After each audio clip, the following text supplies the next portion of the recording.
we have Jesse Proudman. Jesse, you're leading off here, right? I am, yes. Thank you very much, Senator Moulton. Appreciate the invitation to be here with all of you today. And let me get this screen share going. Is that now visible for everybody? Yep, we got it. Perfect. So I wanted to start off just a quick introduction of myself. My name is Jesse Proudman. I'm a lifelong entrepreneur, Washington entrepreneur. I founded my first company in Tacoma at the age of 13 and founded my previous company, Blue Box, from my dorm room at the University of Puget Sound in 2013. It was a bit of a funny story, given Blue Box was the first business license the city of Tacoma had ever issued for a dorm room. I think probably the first and last. I bootstrapped Blue Box for 9 years before ultimately raising about $22 million in venture capital. We scaled the team to about 65 people, predominantly located here in Washington. And then Blue Box was acquired by IBM in June of 2015, really with the effort to seed a broader IBM cloud footprint in Seattle as part of this initiative, where Seattle is sort of the cloud hub of the country. Following the acquisition, I became an IBM Distinguished Engineer and then proceeded to become an entrepreneur in residence, working with IBM Ventures in 2017, focused on launching an accelerator program in the blockchain space to match startups with IBM customers focused on blockchain. I'm an active angel investor here in the Seattle region, and I'm a board member and deeply involved participant with the University of Washington's Berk Center for Entrepreneurship, and have a wonderful wife and 2 kids here in Seattle Public Schools on Queen Anne. Wanted to give a quick overview on what Strix Leviathan is, our company and background, just to give some context for the rest of the presentation. So I left IBM at the end of 2017 after spending the year becoming absolutely fascinated with what I saw happening in the blockchain space. IBM had made some budgetary decisions not to pursue the accelerator, and I elected to find an opportunity in this space. And so I founded Strix Leviathan as a technology-first digital asset manager with my co-founder, Sadie Rainey, in January of 2018, with the belief that the digital asset space really lacked the infrastructure required to effectively trade these markets. It was a very immature space at the time, and we needed to build technology to help market participants. Over the last 3 years, we developed one of the most comprehensive investment software platforms in the industry. We call this software platform Octopus. And we've grown AUM, or assets under management, in our investment vehicles to over $10 million. We're actively developing a second product called Makara Digital that we plan to bring online in Q1 of 2021. That's a Wealthfront meets BlackRock for digital assets. So sort of a robo-advisor index fund product to help market participants who are interested in this space but don't understand sort of the breadth and complexity here, gain access in a simplified way. Strix Leviathan has raised a total of $3 million in seed funding, predominantly from Washington-based investors. So we have 29 investors, or equity holders on the cap table, including 4 Washington venture funds. So I wanted to start and talk to you today about the state of regulation facing companies involved in the digital asset space. But before I go into the details there and some of our story, I want to make sure we all have a shared baseline understanding of the industry. So the blockchain industry, or the digital asset industry, was born more than a decade ago. On October 31st, 2008, an anonymous character under the pseudonym Satoshi Nakamoto released something called the Bitcoin White Paper to a mailing list of fellow cryptographers. Within this white paper, the author described a novel technological method to prove ownership of digital assets in a trustless way, a major breakthrough powered by what Satoshi coined the blockchain. Prior to Bitcoin, digital proof of ownership relied upon trusted third party. For money, this was solved by companies like Venmo or Apple Pay, where you have a central company that tells each person how much money is in their bank account. Satoshi's blockchain invention created a way to computationally prove digital ownership and a way to transfer that ownership without being reliant on intermediaries. For the first time, there was a way to enforce a notion of digital scarcity to prove ownership of digital assets. While this notion of scarcity was the true invention with the blockchain, there were a number of other compelling characteristics worth noting. The Bitcoin blockchain is permissionless. Anyone can interact with Bitcoin, view transactions, run a node, or run mining infrastructure to power the network. There are no gatekeepers or people that say who can and cannot participate.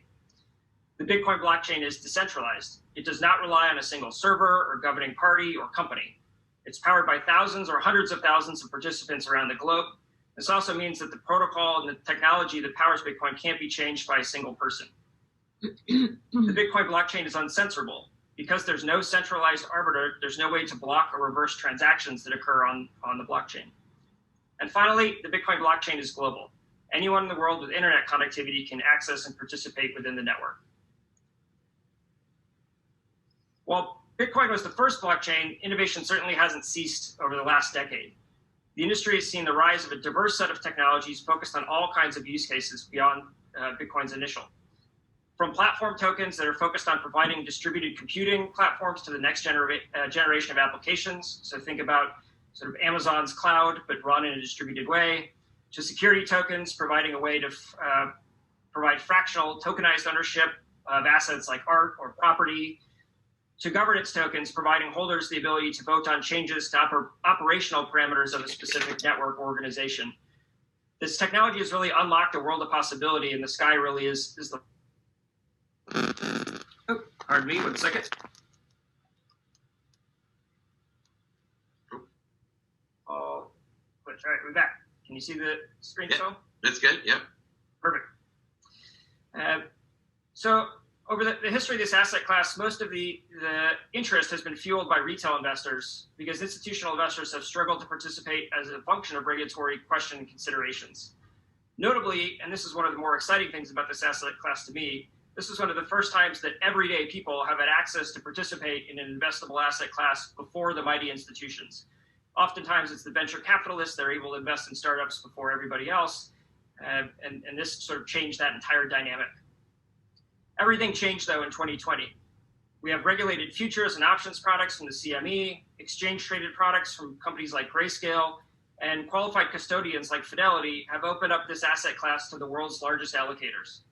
Over the last 8 weeks, we've witnessed a daily drumbeat of major institutional players proclaiming their interest here. From Skybridge to Guggenheim to JP Morgan and PayPal, the institutions many of us said were coming in 2017 and 2018 have finally arrived. So this industry has rooted itself over the last 12 years, but it's an industry that has moved unbelievably fast, and the global regulatory footprint has naturally struggled to keep pace.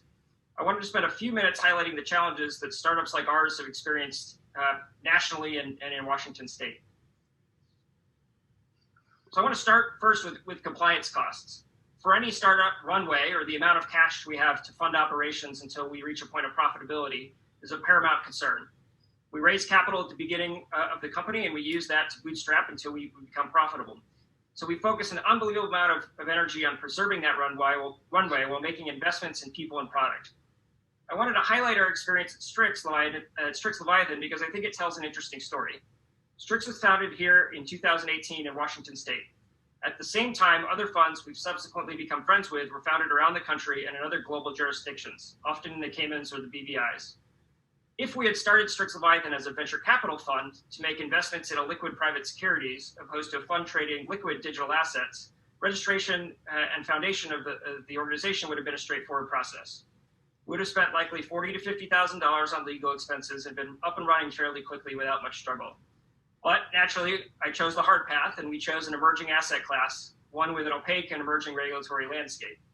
And because the rules are not yet written, we had to work with lawyers to identify what we believe the rules will be and attempt to structure a business in a way that would satisfy those rules.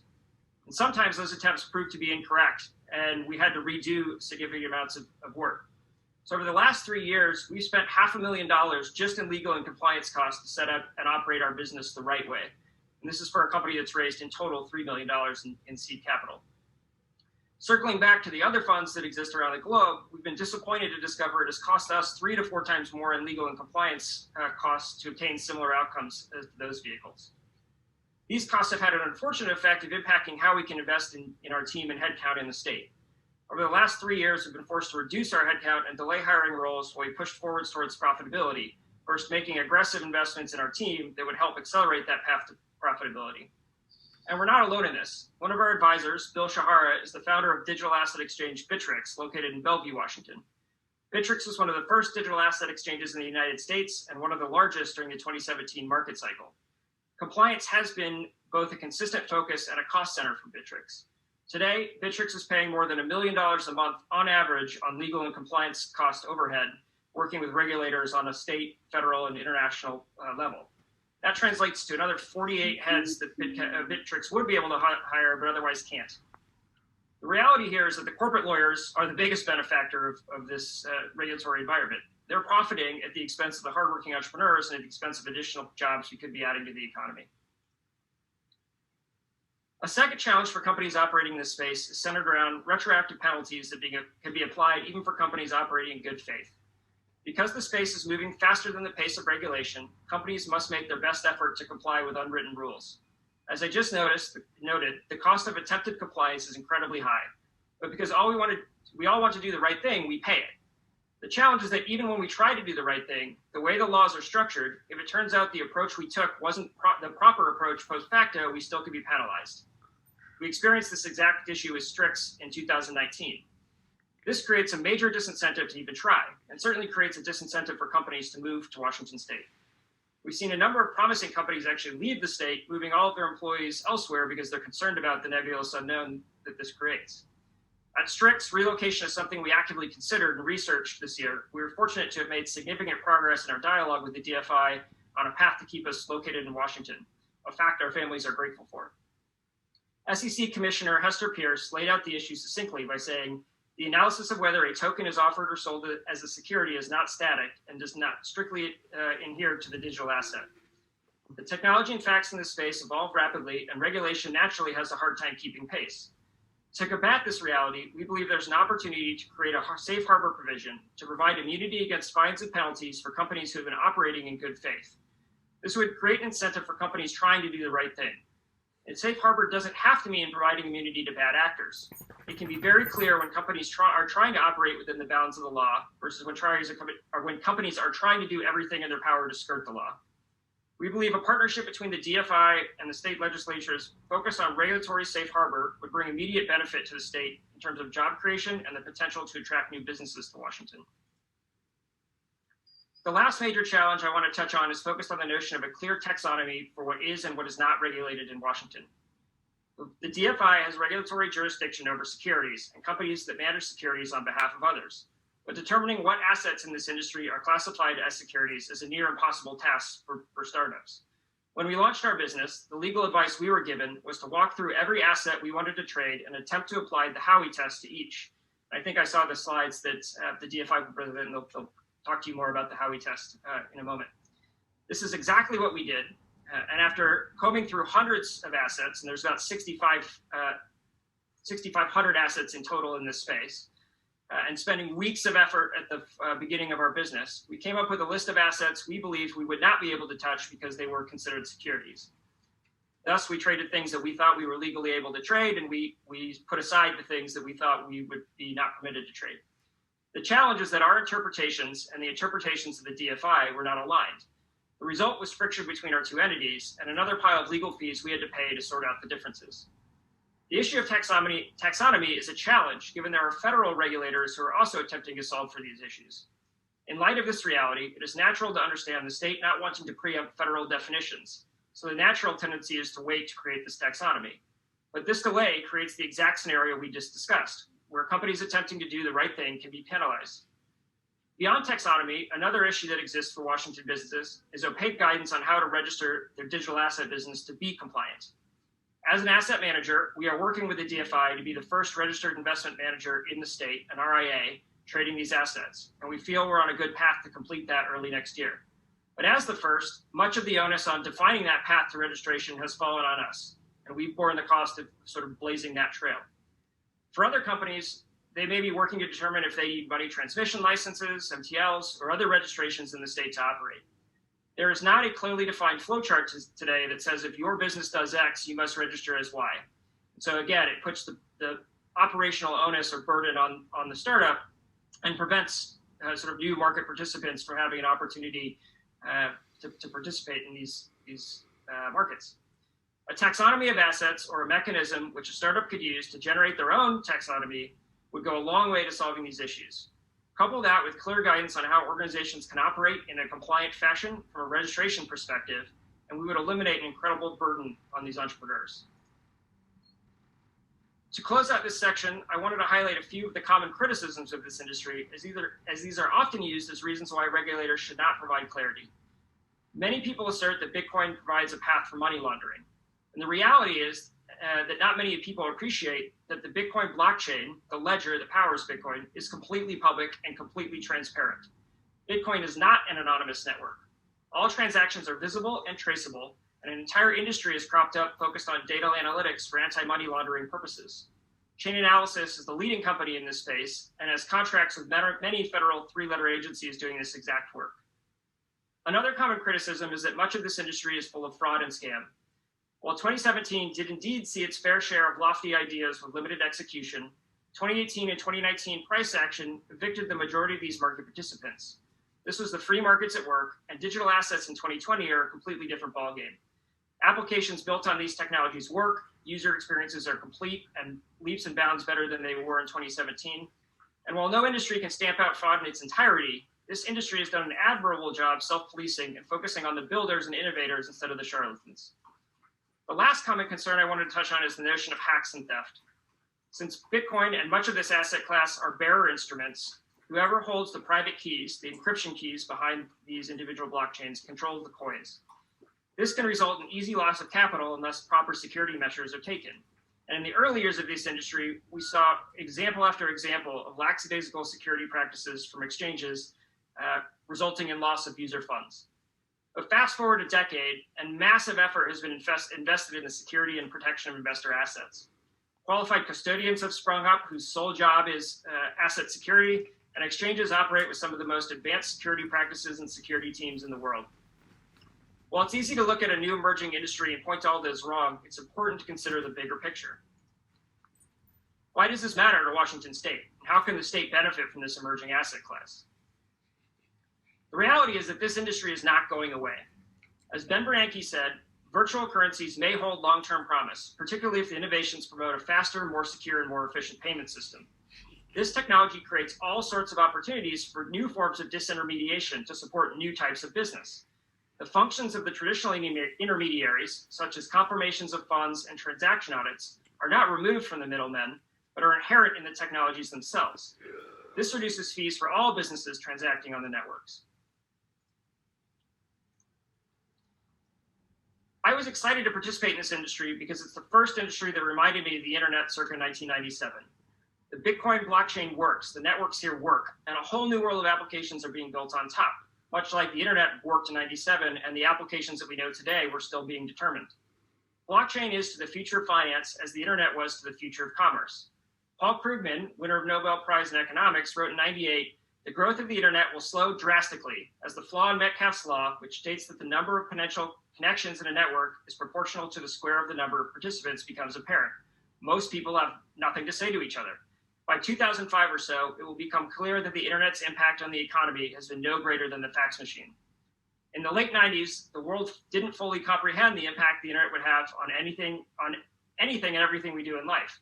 And we're in the same situation now with blockchain. I also wanted to highlight that companies like IBM recognize the opportunity this industry creates. In my last year at IBM, as entrepreneur in residence, I saw firsthand the importance of blockchain as part of IBM's strategic initiatives. IBM built a massive organization focused specifically on this industry because they see the potential it can provide. A single transaction in this global network can have half a dozen or more potential regulatory jurisdictions. Depending on the coins traded, there are even more. For example, Strix Leviathan, we are a Delaware-registered company domiciled in Washington.